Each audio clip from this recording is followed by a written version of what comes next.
Hello, everyone, and welcome to another X-Men 97 Season 2 live stream podcast. Oh, hello, Kurt Wagner. Um, Folks, episode 4 is out. I have been holding my tongue for over a month to talk about this episode. So, as the banner in the bottom says below, we will be talking spoilers. If you have not seen the episode, please, for the love of God, go watch the episode, then come back and hang out with us because we have lots to talk about this episode. Yes. But I have more mutants with me to talk about this episode, and with us we have Daren. Daren, how you doing? Hello, I'm good. I'm haven't quite recovered from yesterday's episode, so this will be interesting. Okay, well, you know what? It's a process. Grief and sadness is a process. I think we've been trained since last season, but damn it, they can't get. You would think, right? You would think that we'd be ready. Yeah. Yeah. They really cut deep in last season. Yeah. And also joining us finally, because he couldn't make it last week, unfortunately, is our other fellow X-Men hardcore fan, which is Joypad Jake. Jake, how you doing, man? Hello. Sorry I cannot grace you all with my beautiful physical presence today, but you have me audio, so it's got to make do for now. Yeah, Jake right now is driving across the country transporting Sentinels to Bolivar Trask, and God damn it, Jake! That makes sense for Jake, though. You would not catch me dead. No, he's going to go Sinister? get Is that you? Oh, and also we have some viewers watching us. Tigo Neal, thank you for joining us again. Bad Dragway 1 2. I'm betting you several things we are now with episode that we're going to be used next. Yes, season or in season 4. Keyblade, Master Jeffrey, how you doing, Jeffrey? To me, my X-Man, Harrison James. What's good people? How you doing, Harrison James? But yeah. If I get anything in chat directed to me, I'm gonna need one of you to tell me. I will. Yeah, y'all. Evan Sabanor goes Super Saiyan. Final form? Yeah. He hangs out with the huge ass Celestial that I love from that Eternals movie that everybody else hates. And tell him, hey man, you want to do the thing? Yeah, let me get your super villain costume on. And there was some soap opera stuff, tiny bit between Rogue and Magneto, and there was some heavy brother love between Charles and Eric, and shit went down. And then we'll talk about the extra mid-credit scene later on, but let's just start with the boys, because again I want to see how they feel about it, because I haven't talked to them about this yet, and I specifically was telling Daren like 24 hours before it dropped. I was like, Daren, shut it off. He said, what do you mean? He just shut off, I'll go offline. Like, really? Like, yeah, dude, like trust me. So Daren, again, take it step by step. As grief is grief is a long war. How do you feel about episode 4? Well, you know what? I think I was prepped good, because you messaged me about 5 a.m. when I said I can't watch it until like 6 p.m. And I was like, all right, I'm muting Twitter. I'm going off all the things. And then I click YouTube and I see the post-credit scene is like the first thing that pops up. And I was like, God damn it. That's the big thing of the episode. Everything else is ruined. I was like, all right, whatever. And then I watched the episode. I was like, oh, that wasn't the big thing. That wasn't the thing I needed to hide about. That was something small. Whatever. Very much like Kurt in episode 5 being like, oh yeah, well, Kurt coming back is obviously the biggest thing of last season. No. I feel good. Good is not the right word. I feel it's very weird, because like I think you're right. I think season 1 prepped us in a way where it's like, the show is willing to go that far, but I don't think I've fully processed the thing, because I'm in between, oh, that's really sad, to like, but it's not going to stick. But what if it does stick? Maybe it does stick, or maybe they're not. Like, I feel like my brain hasn't been like, oh yeah, that just happened yet. So I'm really curious how the show precedes that moment for the next 5 episodes. Dude, yeah, that's the reason why, like, when again, I was fortunate to watch this a little while, and then I saw this ending, and I was like, this makes sense. This is why you would cut it off and you want to show more. Like, this makes logical sense why you wouldn't show more to the the press and media covering the show itself, because now everybody else is caught up, and I can make assumptions to where we're going, and there's some people already in the comment section are going, wait a minute, does this mean we're gonna do this? And it's like, maybe.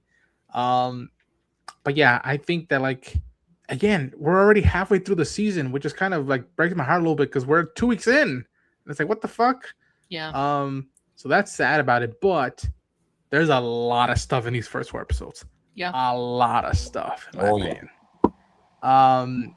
Jake, how's your process going? Well, I'll just say this. It's not the first animated X-Men cartoon where I've seen that thing happen to that character. And I have a sneaking suspicion that this show might also take a similar route that other show I'm referencing took with said character. And I'm being very vague right now, but people who get what I'm referring to get it. It's also not the first time that this specific show, not even counting the 5 seasons of the original, it's not the first time this specific show has tried to make you think a certain character was gone.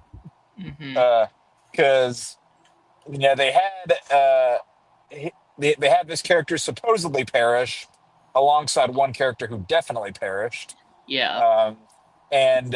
With that whole thing, they're already teasing a lot of the other dead character coming back in a certain way. And I have a feeling the person that quote unquote meets their end in this episode is going to be going down a similar path, if you catch my meaning. Yeah, and I think that was the big thing that, like, again, for last chance, Magneto dies again. And the thing about this version of when he gets atomized is that, like, it's in front of Charles, and you see how much growth there's been by now by Eric, in my opinion. The notion that even at the 11th hour, he was trying to convince Eb and Savanora to turn and not go down the apocalypse road. And again, it's very much like in the Days of Future Past movie, where, like, there's an offering of a handshake of, like, I'm sorry, old friend, like, for the mistakes we did. And there's a hug here that I'm like, I'm sorry, like, and they both apologize to each other. And it's so heartbreaking, so beautiful, that it begs the question, like, well, wait a minute, they cock teases again in episode 4 of last season, like, oh, he got obliterated, and no, never mind, he was being hidden by Sebastian. And with this one, I do think his physical form is gone. I was about to say that, yeah. I think, which I didn't catch it the first time because I was just so shocked. But then shout out to my friend Hector Navarro, who's a big Trekkie. He was like, wait a minute, I think they just pulled a Star Trek move. And I was like, when he said that, I was like, I know what he means. Which means that, like, what if Charles, when he was trying to communicate to Eric, like, Eric, I can't stop him, I'm sorry. He might have subconsciously or consciously took a part of Eric's consciousness, his brain, with Charles. So laying dormant in Charles' brain is Eric's conscience. And when you combine the two of those characters together, we get Ocelot. Yep. Which is what teased last season. Yep. And even last episode, too, because when Charles gets that vision from the Celestial and he looks up to that moon, the shape of Onslaught's helmet is on that moon. Yeah. Yes. And I don't know if what you guys thought about this part, but I think this episode is some of the best, like some of the best voice acting and dialogue we've ever gotten from Xavier. Yeah, like I would agree. After Eric disappears, Xavier says, "Maybe your mother was wise to abandon you out in the desert because she saw the monster you would be." I'm like, dude. God. I was like, and I think I saw someone else's reaction that, like, do you have any idea how much it takes to push Charles to go full dark side and break him the way that Apocalypse did break him in that moment? And we're like, whoa, what is this?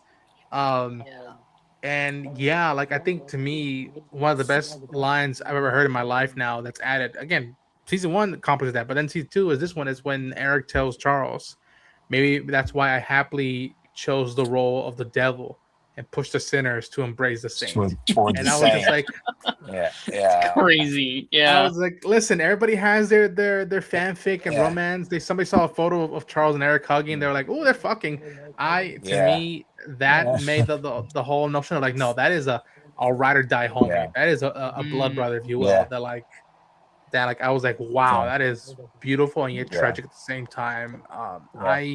Because as they're being sent away, he says, "You and your X-Men sacrificed your lives once for me and my mistakes. I'm not going to have you do that again. Never again or not again," whatever he says. And I was like, oh, that's a nice reiteration to what he always says, never again. You know, when it comes to humanity. And even the whole thing too is kind of carried over on the Apocalypse side when Charles says it at the end, and when a certain other character says it in the middle of the episode, you never stop him.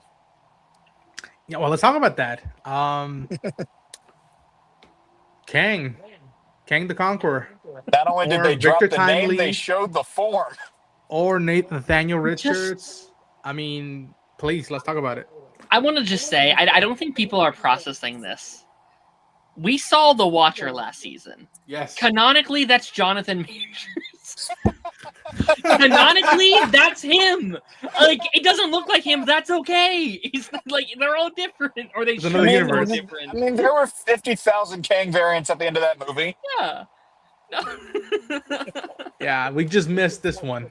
Which, for what I've been hearing, I think it is the actor who plays Q in Star Trek Next Generation who voices Kang, which is awesome. Yeah. Oh wow, that's funny. Yeah, you know what's weird is that, like, and I re-edited it when I put out my reaction, like in episode 3, you get the teases and it didn't hit me at first, and it wasn't, I was like, wait a minute, who is this guy? And then he says, let's see who wins, the slave or the conqueror. And even then I missed it. It went over my head. Yeah. And like me and Sam were like, what the fuck? And doing it. Yeah. Even the golden globe that was from Quantumania, he puts on the suit from the comics. Oh man. And I was like, wait a minute, what are they doing with this? And so I was just shocked. And I think because they are messing with time, it makes sense. Now, who knows how big of a component he's going to be for this storyline, but it would make sense that they would cross paths. How funny would it be if within this show they did some sort of like pseudo version of what the original Avengers 5 would have been, that just said, hey, let's just have the X-Men go after Kang in this and wrap that story up. Great. I mean, I've been pitching since season 1, but like I think it's like they're doubling down this season, and we'll talk about the end later, I assume. But like almost every episode of the show, they're like, hey, the Avengers exist, guys. Hey, we got Captain America and Thor and Black Widow and Hulk and Black Panther and Iron Man and Cloak and Dagger and Daredevil. Like now we have Kang, and I'm like, I think they're just going to do an Avenger show. Like, it feels like that's kind of what they want. It kind of feels like they're like setting it in motion. And at the very least, like, they're very much being like, okay, it's a world that we can explore. Like, we never saw the Avengers of this world. Yeah.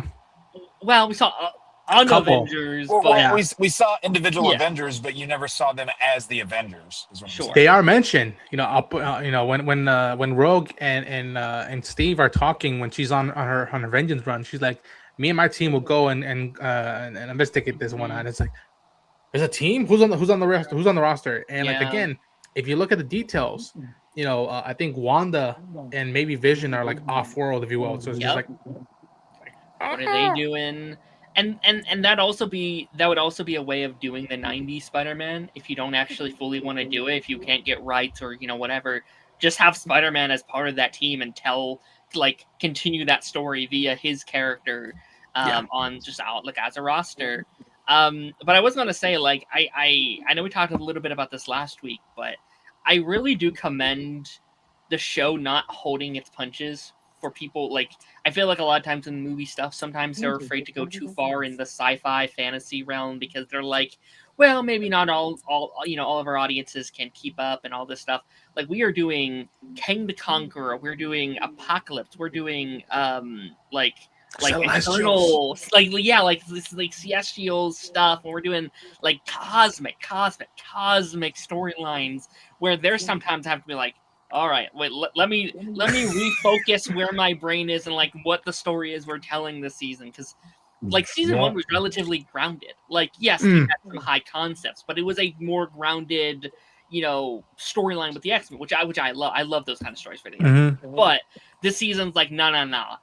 Like, y'all have to pay attention because we're doing some cool shit, and we're not letting our censors hold us back from telling these really cool stories. Nope. No. I think they realized, like, if Game of Thrones can get away for, 6 seasons of television, 2 spinoffs, and people have to follow all these houses and all these names, then they should be able to deal with this, especially if we introduce these new concepts that a lot of us know of, like the Shi'ar Empire and all this stuff. But when we're in those moments, we bring it down to the characters. So even though we're in the desert, even though we're in the past, in Egypt or wherever we're at, hanging with young Apocalypse, it's about those fire pit moments with Rogue saying, like, I lost someone. And it's like, it's not me just going back in time to my present. It's going back to who I'm not going to be back with. Yeah. And her talking about love with Ibn Sabanor and saying, I hope you experience that one day. And him, like, love is just pain for me. And like, when he's you like, do everyone that, I've ever known, I've lost. Yeah. Yes. When you do that, that means that you can, it's accessible. The same thing with the future stuff. Wait a minute, what is this old lady who's like hanging upside down and she's got this fiery thing? It's like, no, it's about the Summers family and about Forge and Aurora. Are they going to be able to manage stuff, and how do you feel about romance and stuff? So like when you do that, that's when stuff gets juicy. And you can get the present day stuff digging into that too. Yeah, 100%. Thank you, everybody who's still commenting. We're gonna go down through your comments, and we'll get back to talking about the episode. We got Jeffrey saying, "Does this mean that Magneto's kids don't exist? And what about Genosha? Did that not happen either? What the LOL?" Jeffrey, I think that's gonna be the battle of, like, if we change stuff, this means that, like, well, he still existed. Yeah. Right? Like it wasn't like past Magneto died. It's just present Magneto went back and he died in the past. Like, all of his events still happened. Yeah. Right. He just died in a different location.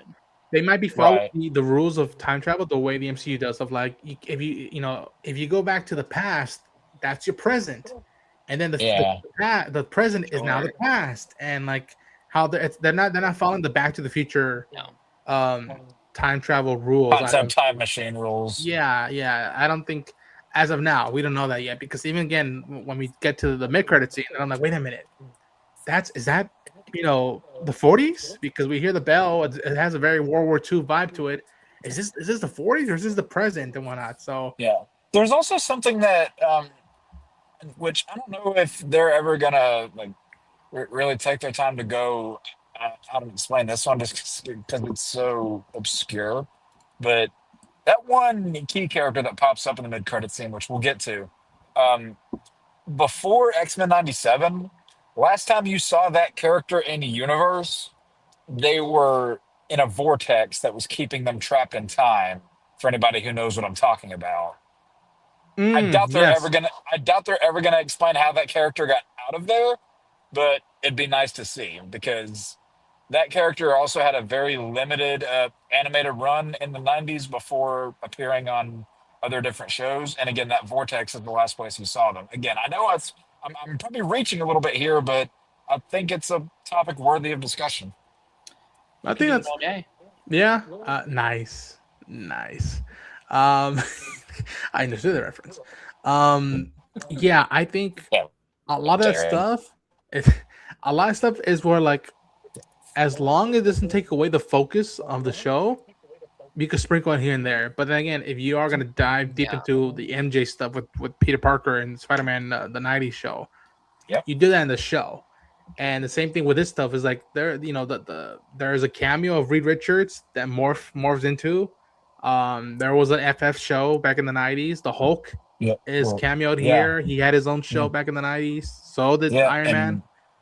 Yeah, and with Captain America, what I was talking about too, it was a very limited run for him. And you saw, because in the Secret Wars thing that they did in Spider-Man 90s, he's pulled out of that vortex that he's constantly fighting the Red Skull in. Presumably after Secret Wars, both he and Red Skull are placed back in that vortex, and then you see him again in season 1 of 97. So I wonder if they're ever going to discuss or bridge that gap. Yeah. I don't know. Probably not, but It'd be nice to pinpoint that. Yeah. Um, loving the mirroring stuff. Harrison James says that an Apocalypse then quoting Magnus to Xavier after only a coward feels mighty when stepping on ants. That was the Yep. biggest fu I could have seen from this guy. Is like, no, I killed your friend, but instead of killing you, you're gonna sit with that and think about Yeah. that for a while. Like that is cold, motherfucker. He felt Aura right there. Yeah. he felt very like Thanos coded in that moment. Yes. Oh, I don't know. I've never been like a big Apocalypse guy. Like I think he had cool moments in the original, and I think Oscar Isaac was being Oscar Isaac, and whatever. But I think these last two episodes were really like, oh yeah, he's a pretty cool guy. I think especially the pre-apocalypse stuff. Like I really did like that. Like I think just like the lead up of it. Yeah. Is what really did it for me, because it's always like, yeah, he's big and he's strong and he's powerful and he does time stuff. I was like, yeah, whatever. But really getting to understand him on a personal level and treating him as an actual character. Not to say others haven't. I'm not like, I'm not dissing. I'm just saying from like my perspective and what I've seen. I was like, oh yeah, I get why he's so beloved, and I get why he's why he is like. I think he has earned the name of the X-Men's biggest foe. In this final episode, especially. yeah. And I like how they even say, I can't remember if it was this episode or the last one, but Nightcrawler was saying, so we have to work with the X-Men's oldest foe to stop our most ruthless one. And I was like, I swear, man, some of the dialogue in this show, I don't know how they do it. But It's Kurt Wagner, man. Like he Yep. is a preacher who like nonchalant throws these lines. And yeah, I agree with you guys. Like to me, I think Tina O'Neill said that like X-Men 2 has been doing Apocalypse right since '93, and X-Men 7 has been doing Kang and Celestial right in 2026. Like that's the thing. Like I remember in the show, in the '90s show, Apocalypse was cool, but it had the characteristic that this show gave him. It was always Apocalypse and like this, and my horsemen, yeah, which I love as a kid. yeah. But the Same. notion that like him and Sebastian are the way they are because one was ashamed of who he was, and one felt guilt of the way he was abandoned by his blood, and Yeah, the whole and- thing of the strongest will survive, survival of the fittest mentality just drove into Yeah. him with the environment of being a slave. And Yeah, which is why I think people were like, why is he doing it? Like Eric could understand that notion 100% because of what he went through in Auschwitz or in Germany in the 40s and late 30s. Yeah, and just that line at the end when Xavier's like, "You will never be a god. You will always be a monster." And Apocalypse goes, "But I will always be." Yeah. Mm-hmm. Damn. Yeah. Harrison James said that X-Men 7 is easily one of the most comic book-y shows or movies I've ever seen. Yeah. Oh yeah. And also one of the most accessible ones. Like I'm telling y'all, like you don't need to read and again I tell people go read the comics, but like if you're a newbie, you don't know anything about the X-Men, just jump into 97, you're good. And like I think I talked about it last week, but I think it is the closest of like what it feels like to just to pick up a comic book off a shelf, and you can kind of, even like from the classic show, but I think especially this show, you kind of like each season feels like an issue or like a grouping of a book that you can find. You just read this season's arc, and so will you be missing some context? Sure, of course you will. There's always going to be stuff that you're going to be missing out. You might not enjoy it as much, but like when I'm looking at these like visuals and these moments, it feels like you're turning a page on a comic book. Be like, holy shit, this is crazy. This is a crazy moment. And that was part of the mentality with how those older episodes were made back in the day, especially those episodes were like 2, 3, 4 parts. They were made like essentially with the concept of comic issues in mind. We're essentially getting them made as moving comics. Yeah. Mm-hmm. Eric and Julie Lewald and Larry Houston, those gang, they carry the torch. They're great people. Tina O'Neill, season 1 was the showrunner dipping the first time watchers into the pool. Season 2 onwards is the showrunner punching everyone into the deep end of the pool with all the heavier storyline. Now more hand holding, no more hand holding from here on out. Let the fun begin. Yeah, agreed. I think that the notion. I mean, again, the notion that you bring in X Factor and X Force who were in the original series, but only for like an episode or two. Sure. But then you put them in here, it expands the roster, Yeah. and yet it utilizes them to talk about theme, not plot, theme of like what it means to police your own people, and what it means to step up above the line of the law, and the boundaries, and who has the authority, to determine who lives and who dies. Like I love that they use that angle with it, and again. You don't know about X-Force? That should tell you basically who they are and what group of mutants would be in that crew. I was. Sorry, Dan. Go ahead. Go, Jake. It's fine. Okay. I was pretty happy with how the show adapted that team. You know, is it a very loose adaptation? Yeah, because I mean, you had Sunspot as a recruit in the '90s. Archangel and Psylocke joined. What is it, like the X-Force Extreme Squad or something like that in the 2010s? I can't remember the exact name. But Jubilee. Recommend a run. Yeah. Yeah. But Jubilee's inclusion was tailor-made for the show's narrative, and I actually think it really worked. And I mean, I know we're kind of mainly talking about that fourth episode, but that second episode in the batch of 3 we got made her a way better character than she had been up until this point. And I always liked her, but this episode, that second episode proved why she earned her place in the team. Yeah, level up. Yeah. Cameron Walker says that I always hate the MCU putting multiverse and time travel together. I think it could work, but you have to train the audience, even if the audience has been with you for a while, which is why I've always said that like the biggest thing that the MCU could have done, in my opinion, and who knows if it would have changed stuff or not, is that after Endgame, you take 2 or 3 years break. Nothing. No show, no special, no movies, nothing. You take a break, let people like breathe in that journey and that bookend, and then you bring us back and see how the world is after a few years post the return of the snap, and post Tony Stark's death, post Thanos' defeat, and we bring that up and now see how that handled. And then you mess with time travel, and then what's bigger than time travel? Multiverse. It's not just not just time. It's time and different versions of who you are, were, or will be. I think. Yeah. I hope they take that break after Secret Wars. I hope they take that break. I think I don't mind it as like a self-contained thing, right? I'm always down for franchises to do their own thing with these sci-fi concepts. The issue is I don't think it's self-containing enough for a franchise as big as Marvel, especially when it's connected to so many fascists. Not fascists. So many yes, of the multiverse. Like you have things like this show, which is connected technically to the larger world, and you have I think the biggest one is they've already found themselves in a thing. You have like Eyes of Wakanda, who did their own version of time travel. It's like, wait guys, this is supposed to be connected to this show, so it does like contradict itself a little bit.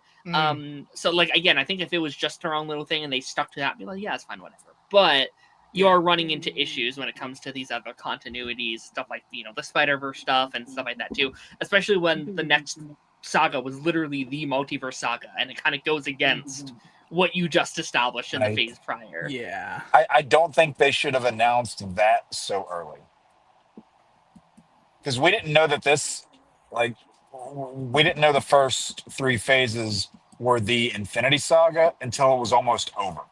Right. Until they had like 3 movies left.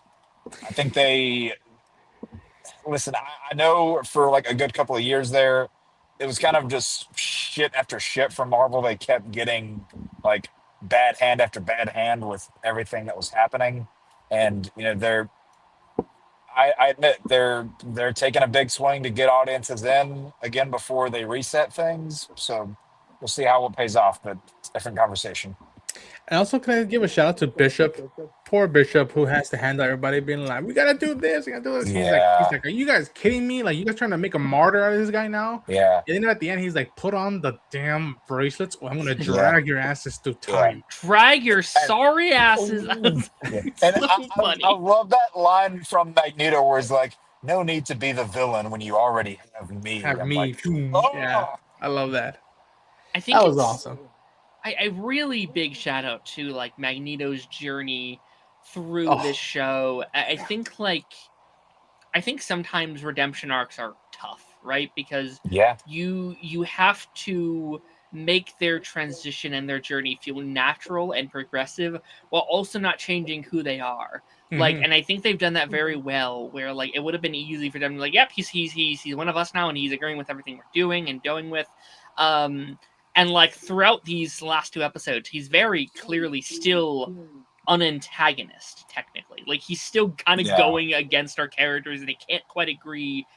But we do see him evolving, and we do see him changing. And I think these last 2 episodes have been very interesting. It's been Magneto slowly coming closer to where Charles is, and Charles slowly coming closer to where Magneto is, and they're compromising, and they're becoming one. And what's becoming one? They're finding that's really, really interesting. I think that's the way to do it. And like I said last week, I sometimes wonder if Kevin Feige like regrets making this show, because the bar has been set in such a high fashion. I don't know how you do this again better, right? I think again, like I said last week, the bar was low. They could have done whatever the heck they wanted, and people would have loved it because it was better than what had come before. Yeah. Now you do not have that you're not as lucky. You can't do that. To that point where you said Magneto was still kind of an antagonist in these episodes, curious if you guys noticed this during his during the intro where they show him in the title card. This is the only episode where he's in the intro and he's wearing his old costume. The other times he has this very like 90s masculine thing from X-Men 200. The bare arms, the hair showing. Yes. This time they show him in the classic look with the helmet, and it's the first time they've done that. Sorry, my eye for detail with this shit goes crazy. Sorry. No, dude. To me, it was again like Daren was saying, that like the notion that like in episode 3, you hear Charles's voice and his cadence, and it's very pessimistic, and you hear Eric's, and it's very optimistic, and it's like, whoa. You can really tell Eric's trying to live by Charles's ideals. Yes. And how many times time and people keep convincing Charles that like Eric tends to be right more than wrong, sadly. Well, that's a fascinating juxtaposition what they do with themes and the characters. And again, that's when a show and a movie can shine, when both are being elevated and complementary to one another.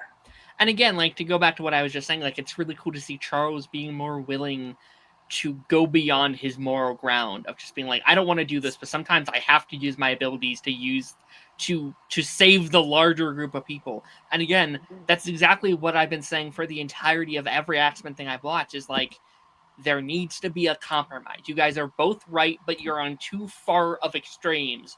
You need to meet in the middle, and you could balance each other out perfectly. And that's what they've done, and it's beautiful.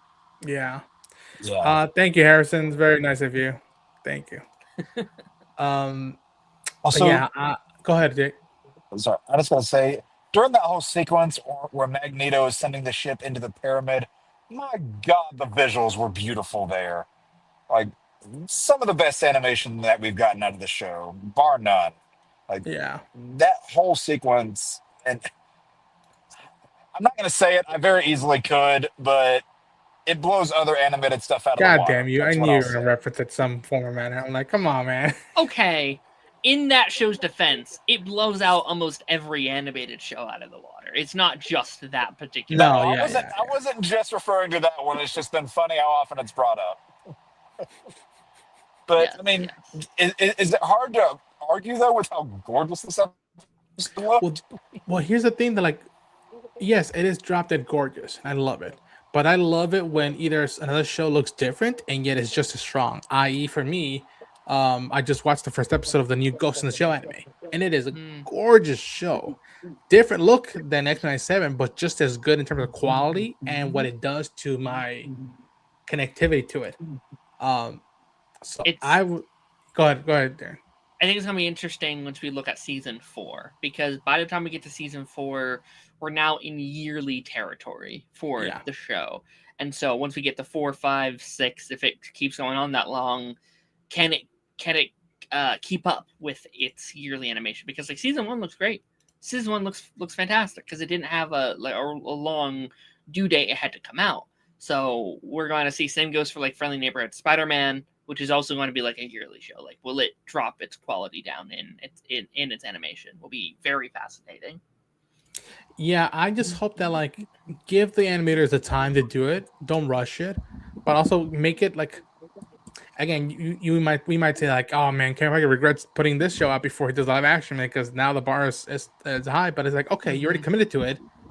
Make X-Men 97 just as important of a thing to bring out as quickly as possible, but yet with the amount of time needed to not burn anybody behind the scenes of it, and make it a priority the way you would if this was Deadpool and Wolverine, or if this was the Fantastic Four, or any other big pillar movie, or hell, an Avengers movie. Hot take: X-Men 97 can easily rival any of the Avengers movies. Easily. I can talk about music. Can you say that again? Sorry. I think X-Men 97 can rival in quality and ranking any of the Avengers movies on music, acting, writing, cinematography, shots, like the whole shebang. Creativity in the action too. Yeah. I would argue it's one of the best things Marvel has ever put out. Period. It's up there for me. Yeah. Me on my island with X-Men 97 and Agents of S.H.I.E.L.D. being like, it's the best thing they've ever done. Yep. But no, I don't know. I fully agree with you. I think, I actually think it's a shame how few people are watching it. It kind of reminds me of not to go on a side tangent, but like Superman Lois. Like Superman Lois. I knew it.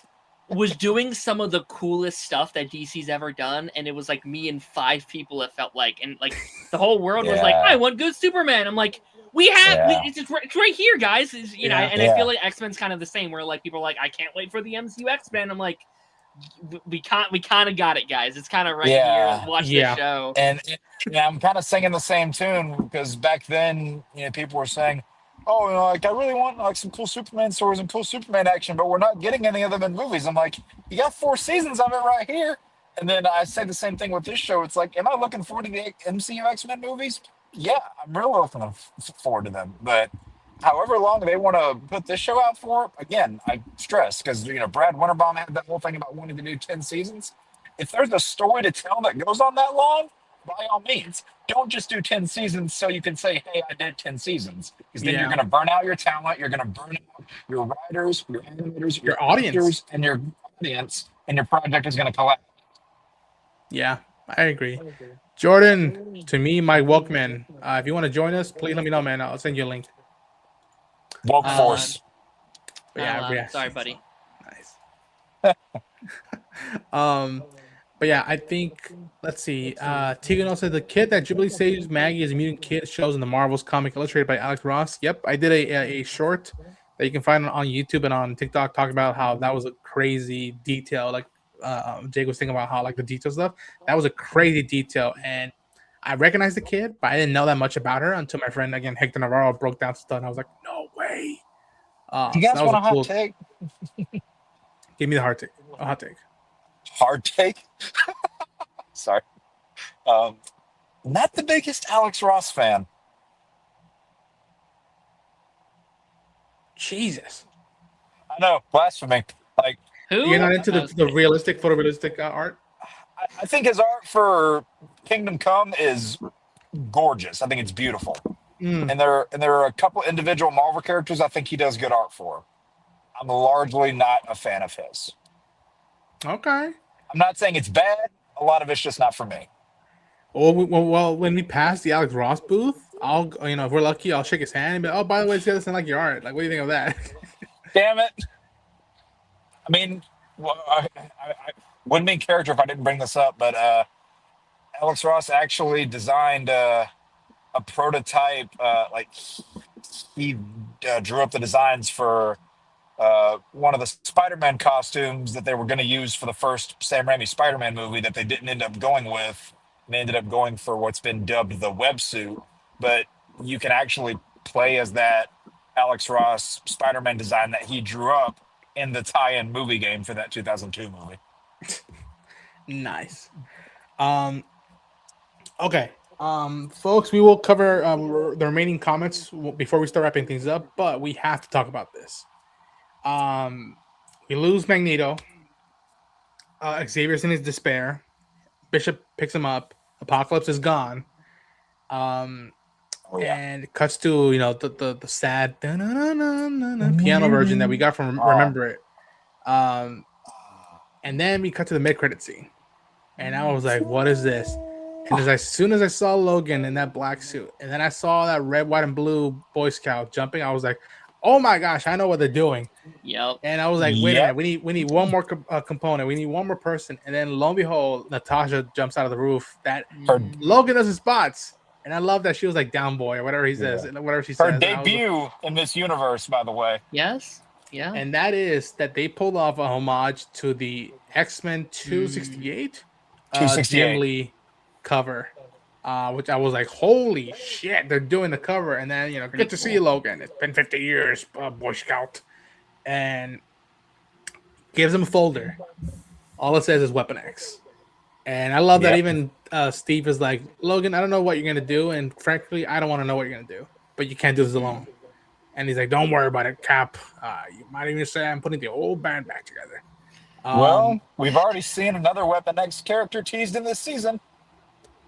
Yeah, well, technically in season 1, there was 2 of them that were cameoed, if you will. And technically Morph cameoed as another one of them. Yes.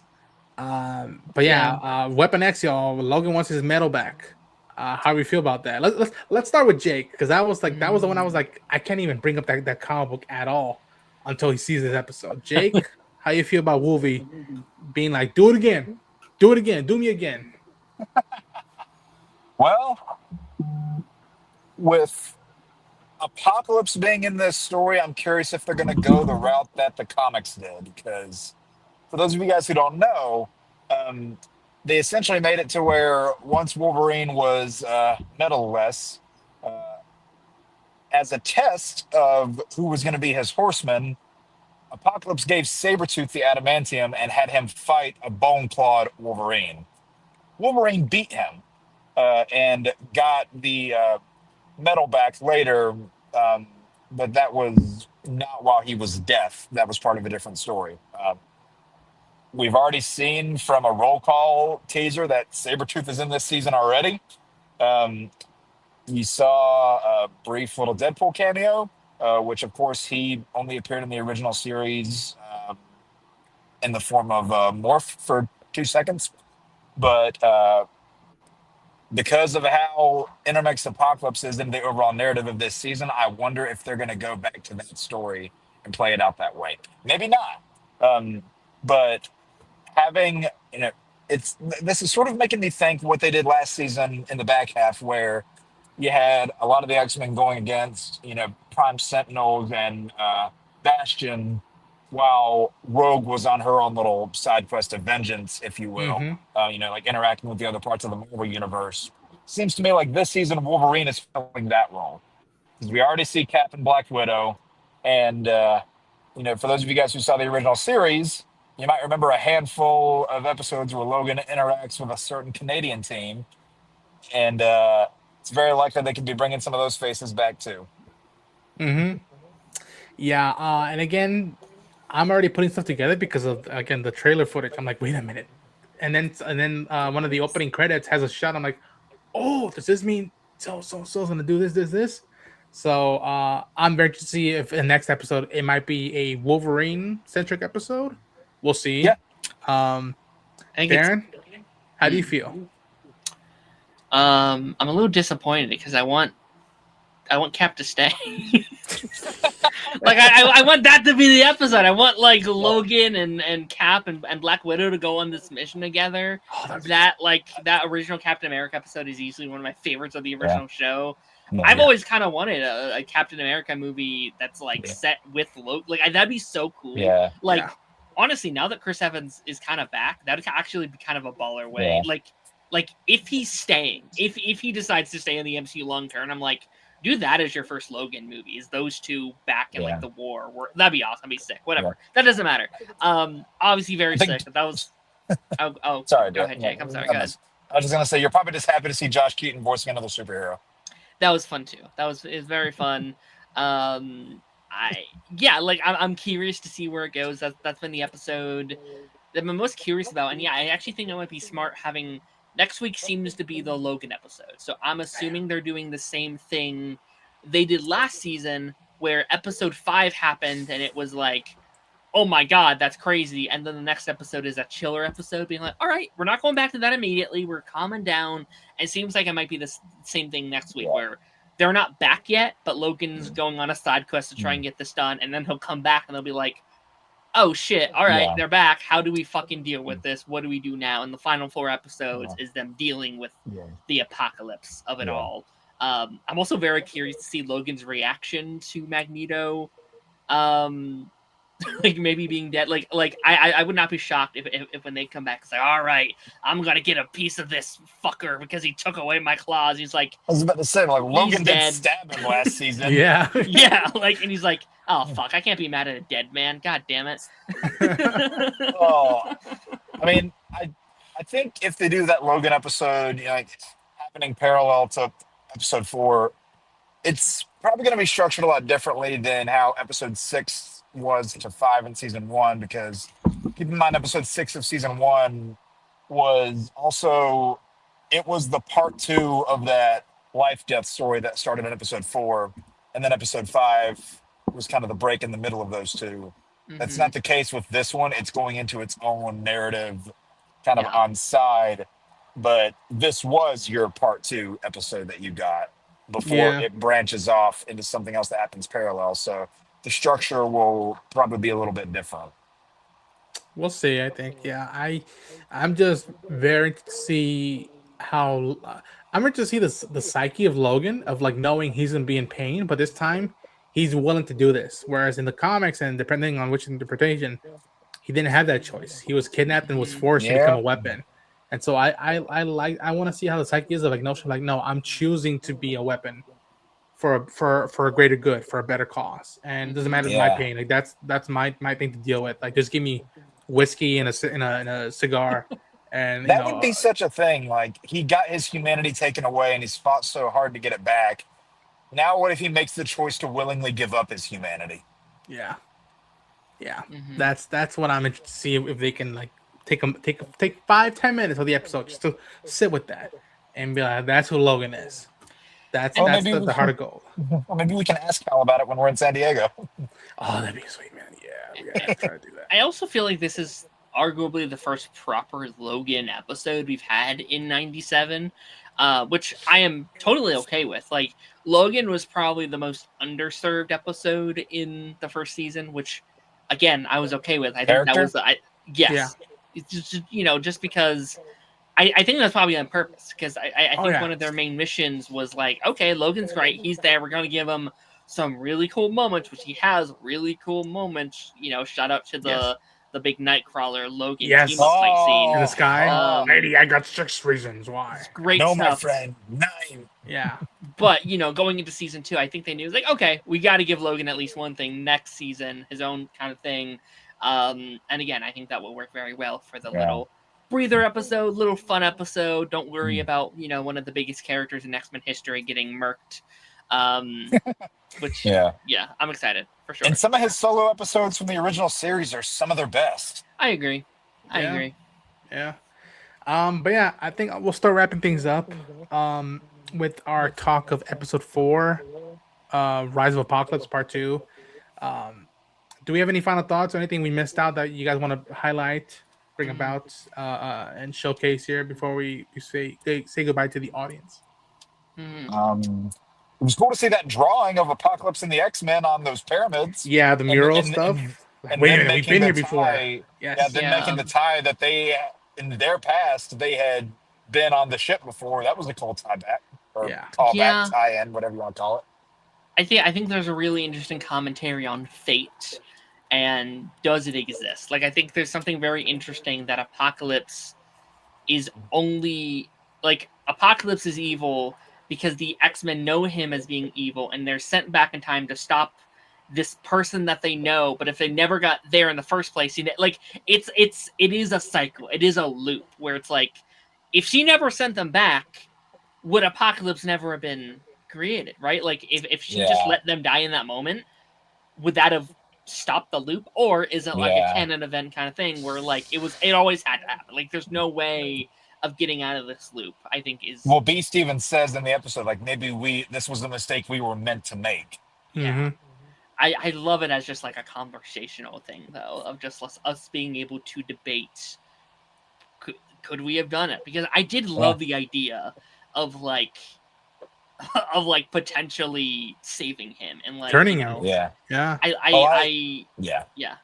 I don't know. Like I'm a huge fan of like, or I used to be a huge fan of like Umbrella Academy, and like they did these same ideas where it's like each season is them being like, all right, we're going to stop the apocalypse, real apocalypses, and like every time they stop it, they go back to present day and they're like, all right, it's fixed. Oh no, there's a worse thing that took the thing's place. Now we have to gotta, and like I was wondering if you were going to go that route of like, okay, we stopped him, he's good now.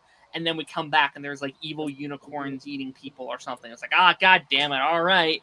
But great episode. Yeah, I saw a lot of people saying that, like, they were surprised that he became, the final form, if you will, Apocalypse this early. They're like, did that really happen so early? And then he's just like that for 5,000 years. My whole logic behind that is maybe the X-Men going back there is what fast tracked it. Is what sped it up. He became this version earlier than he was supposed to because of them. Well, that's what I love about that line in Endgame about time travel. He's like, you mess with time, it messes back with you. Yeah. I love that. Tyler, how you doing, Tyler? Darren, excited that you're going to play Black Panther with me later today. Nice. Even in death, that's today. Nice. Yeah, I moved it because I wanted to play it earlier. No, I don't know if it was out already. Fuck. Oh yeah. It came out today. Damn it, Bobby. So, I'll get it eventually, but game wise, my game budget is Wolverine this year. Yeah, I get it. Same. But yeah, folks, that will conclude our conversation of X-Men 97 Season 2, Episode 4, Rise of the Apocalypse, Part 2. I want to give a shout out. Thank you so much to my friends, my compadres, Daren and Jake, for taking the time out of the day to talk X-Men stuff with me. Let's go around the horn and please plug yourself if you know where they can find you, what you got working on. Let's start with Daren. Hello. Yeah, you can find me over at Darren Sanctuary. I put out a Pipeline podcast today with Jake here. We talked about Spider-Man No Way Home and Doctor Strange and Multiverse Madness. If you want more Marvel talk from the two of us being idiots, you can go find that. I do my own X-Men streams every Monday with my friend Tazz and sometimes some of these fellows as well. And then I'll be streaming Black Flag tonight, my first ever Assassin's Creed game. So let's hope I don't suck. Ooh. Right on. Jake, Darren, you're starting out with arguably the best one, so thank you, Harrison. That's why I'm doing it. What about you, Jake? Yeah, for me, catch me over at Joypad Jake on YouTube and the rest of the socials. I do my own series, Lost Levels, on Sundays. We have a Batman Arkham Knight stream this upcoming Sunday. And then I have a couple shorts that are going to be coming out. A lot of them related to Marvel and X-Men. Some of them related to Disney. Some of them related to video games. So got a couple of those to pump out before Comic-Con rolls around. Trying to get through a handful of bonus videos by then. I have another Arkham ranking on the way. Tried to get out my reaction to episode 4 of X-Men 97, but my editing software gave me the old fuck you, so it's going to take a little bit to get it out. And I'm on here whenever Ronan invites me, and you can catch the three of us on a handful of shows pretty much every week. Heck yeah. But yeah, folks, this is not the last time we'll be talking about this show. Almost every week we will be doing a live stream talking about X-Men 97 Season 2. You'll see my coverage on it on a weekly basis. But in a couple of weeks, you will see a couple of us in San Diego Comic-Con. We're going to be there the whole weekend to be bonkers and wild. I don't know how that we're going to pull off. Yeah, maybe. We'll see. But yeah, please like the video, subscribe to the channel, share the enthusiasm. Let people know that if you're an X-Men fan, if you're a Marvel fan, if you're a gaming fan, if you're an anime fan, you want to hang out with us across our circles. And but yeah. And if you're a Magneto fan, I'm sorry. Yeah, my condolences. There's a lovely journalist, Maggie, who I've been talking to, and she's still processing some stuff, even though we both knew what happened a month ago. And we're like, "How you doing?" And she's like, "Sad." But yeah, take care of yourselves, everybody. Stay safe out there. And as always, to me, my X-Men. See y'all in the danger room.